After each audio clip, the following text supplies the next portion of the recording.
Okay, hi, my name is Brian, and I am going to explain to you how the Texas owner-builder construction loans work.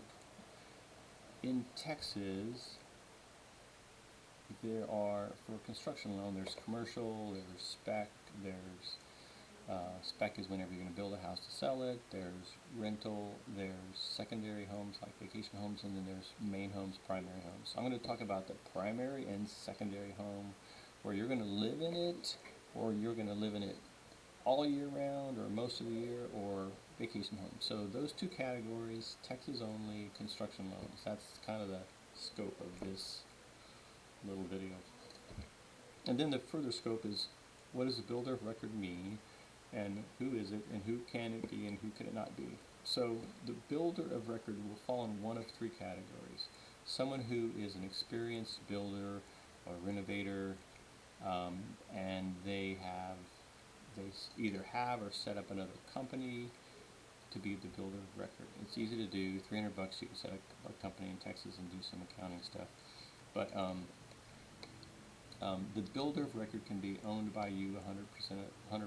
So you're going to sign the closing documents as the borrower and as the builder, and you put your name for both. But the builder is not you. The builder is the company. It's technically a separate company.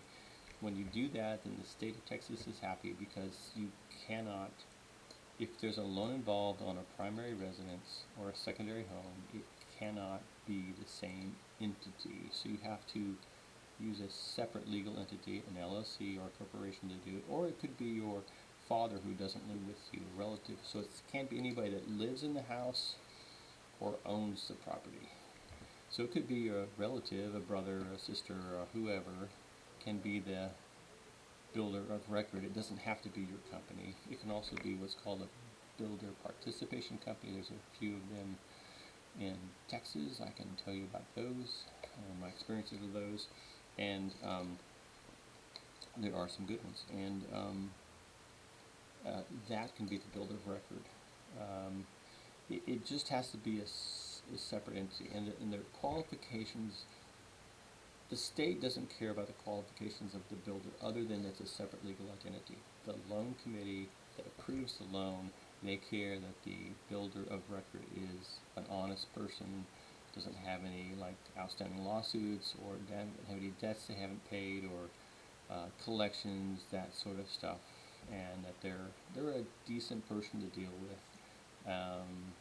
They don't have any legal issues, and that they have experience. So they have experience. They can, they have completed several projects, and they want to check on them with the people who had the project built, and they want some references, suppliers, some contractors, and some clients. Those are the three references they want. So the application page, one of the application, the top part is your social security number. That way they do the background check. Your name, your address, how long you've been in business, who's going to be the official signer for all the documents.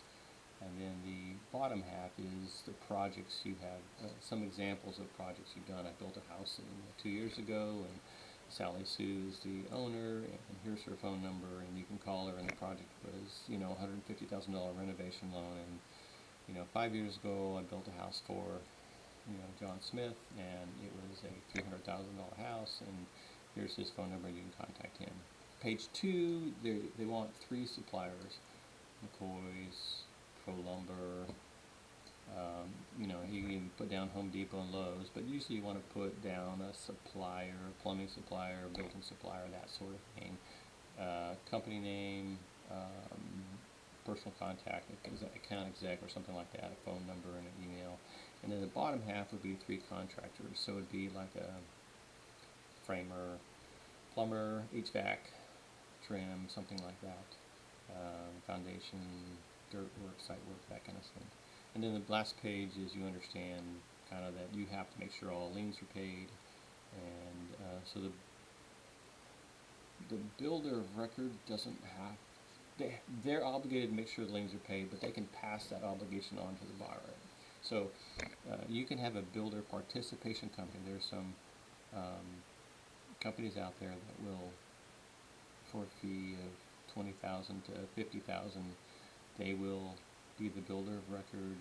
They will help you with the budget, you know, and they will sign on the loan documents.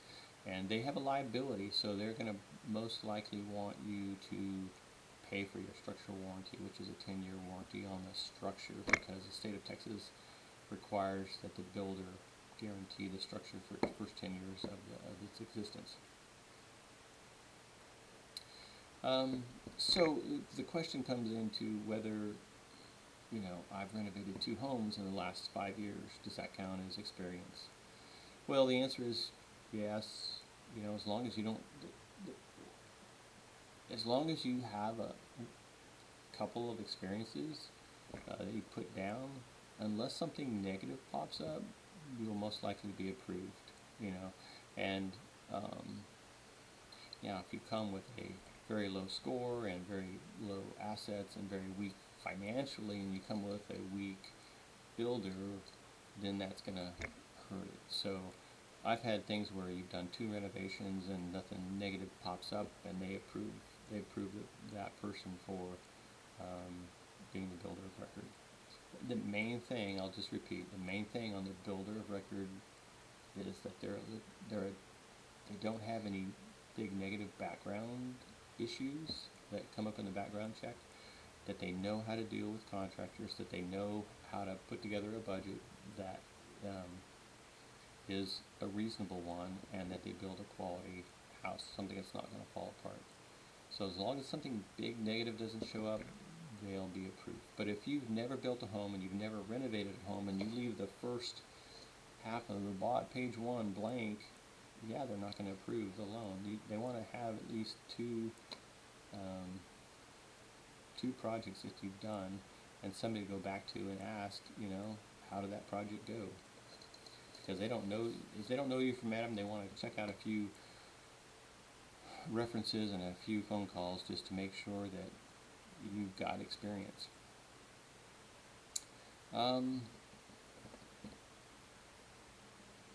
What else can I say about the builder record? I think that's kind of it. I mean, I'll let you come up with the questions. Just put the questions below, and I will see if I can respond for that.